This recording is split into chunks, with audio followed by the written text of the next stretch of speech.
Praise the Lord. ஆண்டவர் இரட்சகருமாக இயேசு கிறிஸ்துவின் நாமத்தில் உங்களை வாழ்த்துகிறேன். சந்தோஷமாக இருக்கிறீங்களா? ஒவ்வொரு நாளும் ஆண்டவர் அவருடைய வசனத்தின் மூலமாக நம்ம கூட பேசுகிறதில்ல உங்களுக்கு பிரயோஜனமாக இருக்குதா? இன்றைக்கும் அப்படி தான் ஆண்டவர் நம்மோடு கூட ஒரு வார்த்தையை கொண்டு இடைப்பட போகிறார். கவனமாக அந்த வார்த்தையை கேளுங்க. நம்ம இணைந்து ஜெபிப்போம். கர்த்தர் நிச்சயமான வாழ்க்கையை ஆசீர்வதிப்பார். புலம்பல் 3ஆம் அதிகாரம் 21ஆம் வசனம். கர்த்தாவே, எங்களை உம்மிடத்தில் திருப்பிக் கொள்ளும், அப்பொழுது திரும்புவோம். பூர்வ காலத்தில் இருந்தது போல எங்கள் நாட்களை புதியவைகளாக்கும். ஒரு வேதனையான ஜெபம். ஆண்டவரே, எங்களை திருப்பிக் கொள்ளும், நாங்கள் திரும்புவோம். சில நேரங்களில் நம்ம என்ன செஞ்சிருவோம்னா, ஆண்டவர் விட்டு தூரம் போயிடுவோம். அந்த அன்பை இழந்து போன நிலைமையில காணப்படுவோம். வாழ்க்கையில் ஒரே போராட்டமாக இருக்கும், பிரச்சனைகளாக இருக்கும். ஏன் என்னன்னு கேள்விக்கு பதில் கிடைக்காது. ஆனால் எல்லாத்தையும் ஆராய்ஞ்சு பார்க்கும்போது ஒன்று தெரியும், நம்ம ஆண்டவர்கிட்ட ரொம்ப தூரம் இருப்போம்.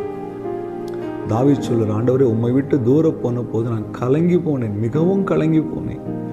ஆண்டவர் விட்டு தூரம் போகும்போது தேவனை விட்டு நம்முடைய சிந்தனைகளும் நம்முடைய சரீரமும் உலகத்துக்கு நேராய் திரும்பும் பொழுது என்ன நடக்கும் தெரியுமா? ஆண்டவரிடத்தில் வர வேண்டிய எல்லாவற்றையும் இழந்து போன நிலைமையில நாம் காணப்படுவோம். இன்னைக்கு இந்த ஜெபம் என்ன சொல்லுதுன்னா, கர்த்தாவே, எங்களை திருப்பிக் கொள்ளும், நாங்கள் திரும்புவோம். பூர்வ நாட்கள் இருந்தது போல எங்கள் நாட்களை நீங்கள் மகிழ்ச்சி ஆக்கும். அப்படின்னு என்ன அர்த்தம்னா, எங்கள் வாழ்க்கையில் மகிழ்ச்சி இல்லை, எங்கள் வாழ்க்கையில் சமாதானம் இல்லை, எங்கள் வாழ்க்கையில் நிம்மதி இல்லை. நாங்கள் எல்லாத்தையும் இழந்து நிற்கிறோம். ஏன்னா நாங்கள் உம்மை விட்டு திரும்பிட்டோம்ப்பா. உம்மை பார்க்க வேண்டிய கண்கள் உலகத்தை பார்த்துருச்சு. உம்மை பார்க்க வேண்டிய என்ற எல்லாமே நாங்கள் உலகத்தை நோக்கி பார்க்க ஆரம்பிச்சிட்டோம். இப்போ எங்கள் வாழ்க்கையில் என்ன நடக்குதுன்னா, அந்த மகிழ்ச்சியான நாட்கள், ரட்சிக்கப்பட்ட புதிதில் இருந்த மகிழ்ச்சியான நாட்கள், அந்த விசுவாசம், அந்த நம்பிக்கை எதுவும் இல்லை. இன்றைக்கி வெறுமையாக நிற்கிறோம். நீங்கள் எங்களை திருப்பிங்கப்பா. இன்றைக்கி நீங்களும் கூட ஆண்டவரை நோக்கி திரும்பி பார்க்கும் பொழுது அவர் உங்களை நாட்களை புதுசாக மாற்றுவார். எனக்கு தெரிந்த ஒரு சகோதரன், ஆரம்ப நாட்களில் ஆண்டவரோடு கூட இணைந்திருந்த மனிதன், கர்த்தருக்காக ஊழியம் செய்தவர். சில நாட்களிலே ஆண்டவர் விட்டு விலகி தூரம் போய் உலகத்தின் பக்கம் திரும்பி தன் வாழ்க்கையிலே ஆண்டவர் விட்டு தூரம் போயிட்டார். அதற்கப்புறம் குடும்பத்தில் மிகுந்த போராட்டங்கள், தன்னுடைய வாழ்க்கையில் இருந்த சொத்துக்களை இழந்தார், மனைவியை பிரிந்தார், பயங்கர போராட்டம். ஆனால் ஒரு நாள் கர்த்தர் இந்த வார்த்தையை கொண்டு அந்த மகனோடு பேச ஆரம்பித்தார். அவர் உள்ளத்திலே கர்த்தர் கிரியை செய்தார். அப்போது அவர் முழங்கால் படியிட்டு ஆண்டவரை நோக்கி பார்த்து, ஆண்டவரே, என்னை திருப்பிக் கொள்ளும், ரொம்ப தூரம் உங்களை தாண்டி ரொம்ப தூரம் வந்துட்டேன்ப்பா, என்னை திருப்பிக் கொள்ளும் என்று கதறி அழுத போது ஆண்டவருடைய அன்பு அவரை நிரப்பினது. திரும்பவும் தன் பக்கம் அவரை திருப்பிக் கொண்டார்.